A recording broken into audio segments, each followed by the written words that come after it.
Yo, what is good, Jets Nation? Welcome back to Jets Media. This is Richie, and we are finally here. Training camp, day number 1 practice was today, and in this video, I'm going to be breaking down what we saw from the New York Jets in their first practice of the off season. It is one of my favorite times of the year at this point. Making these videos, training camp videos, are my favorite videos to create here on Jets Media. So if you guys are just tuning into Jets Media for the first time, make sure you guys hit that subscribe button, hit that thumbs up button as well, and comment your thoughts of training camp. I am really amped up, as you guys are as well. A lot of things to get into. We're going to be talking about the injury report, what happened at camp today, who were the stars, who struggled, who looked good, some position battle updates. We got a lot of things to break down. So with that being said, let's get right into business. So before we dive into what happened on the practice field, I want to break down what happened yesterday in terms of who was added to the PUP list and talk about the injuries for these New York Jets.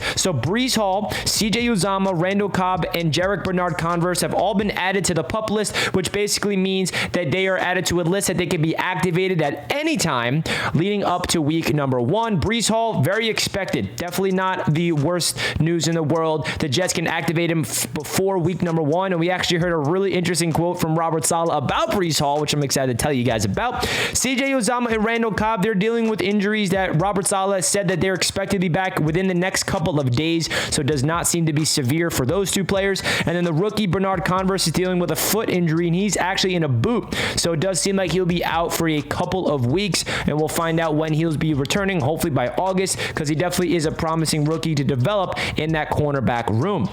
Now, Robert Saleh did speak a lot on the offensive line competition, and I think that is a really interesting thing that I want to start with what Robert Saleh had to say, because the offensive line is the biggest talking point throughout training camp. Get used to it, folks. Who's going to be the left tackle? Who's going to be the right tackle? Who is going to be the center? There's 3 open competitions on this offensive line. A lot of players fighting for those spots.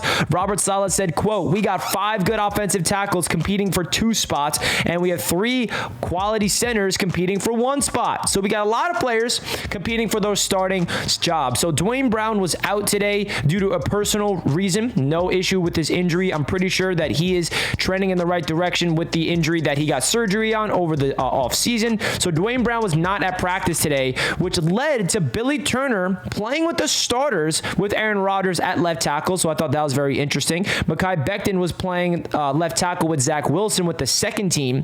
And then Max Mitchell and Carter Warren, they were switching between left tackle and right tackle with the second and third team. So that's kind of an idea of where this Jets team is at. I'm assuming when Dwayne Brown returns, he's going to be with the Aaron Rodgers first team at left tackle, and they're easing back Mekhi Becton at that backup spot. But I definitely think Mekhi Becton is going to fight hard for that left tackle spot, because look at this man. He has slimmed down. He looks absolutely like a transformed man. He's in a new mental space, and he is playing for a big-time contract this season, because this is his contract year. If he goes out there and plays a full season and dominates at either tackle spot, he is going to get paid. And Mekhi Becton knows that. This is kind of his last opportunity to really prove himself in the NFL. Had a promising rookie season and then 2 straight injury-riddled seasons to really hold him back. So I'm excited for Mekhi Becton. He looks transformed. Here's a clip of him that I'm showing you guys. He looks great. His get-off is explosive. I know it's just a simple drill and a simple rep, but I really am promised to see what Mekhi Becton can bring for this Jets team if he can stay healthy.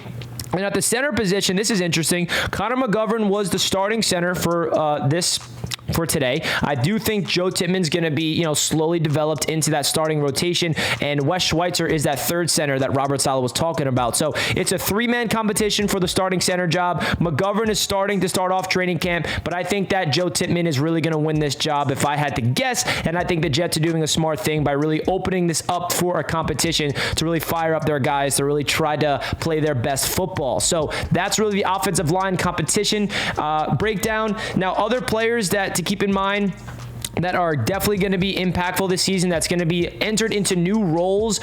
Jamien Sherwood. It seems like Jamien Sherwood will be the replacement for Quan Alexander. Say the Jets do not bring back Quan Alexander, because right now he is not on the Jets. So Jamien Sherwood seems to be that guy that the Jets are really excited about. Now, CJ Mosley spoke with the media yesterday. He was hyping up him so much. Jamien Sherwood was that player that the Jets drafted 2 years ago, and now he's entering his 3rd season. And I think that this is that type of player that the Jets coaching staff has been slowly developing for this this exact reason to give him a starting job next to CJ Mosley and Quincy Williams, subbing him in for certain packages. Think of Quan Alexander last year. That's going to be Jamien Sherwood's role this year if the Jets do not bring back Quan. And I think Jamien Sherwood is a player that has so much upside, and I think that he is a potential breakout candidate on the New York Jets defense. So watch out for Jamien Sherwood in training camp this year and in the preseason. Another player that I thought was interesting that's playing with the starters that I don't think anybody would be expecting I'll be talking about, fullback Nick Bowden. Now, he was injured last year,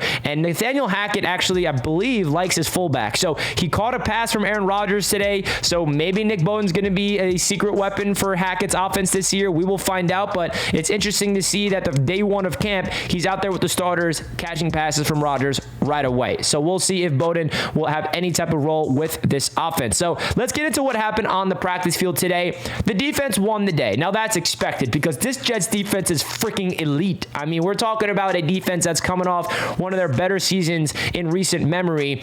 Third best defense in the league if you look at the stats. And the other thing that this defense has over the offense is simple. Continuity, right? This Jets defense, this is year 3 in the same system with Robert Saleh. The secondary, second year with Sauce, DJ Reed, Michael Carter II. So they're going to be on the same page. But the offense, it's going to be one of those things where this offense really has to slowly materialize into this because it's a lot of new faces. Aaron Rodgers, Allen Lazard, Randall Cobb, McCole Hardman. The offensive line is all different. A brand new system for the players. It's not new for Rodgers, but it's new for guys like Garrett Wilson. It's new for guys like McCole Hardman. It's new for the whole tight end room. So the offense is going to have a slow maturing process throughout camp. So I'm not shocked to hear that the defense won the day because this defense is ready to go. This offense, it's going to take a little time for them to get onto the same page. So definitely not a big concern. I'm expecting the defense to get the better of the offense, especially early on in camp. And it got to the point where the offense had to do push-ups because the defense was beating them up so much. So here are some interesting clips that we got from people that were at camp. Shout out to my man Gotham City crew. They do a great job, and as you guys know, they're hosting the tailgate at the Jets Media Day event for me in week number 3 against the New England Patriots. If you guys want to come to that, tickets are linked down below in the description. But here's a clip of one little rep that we got.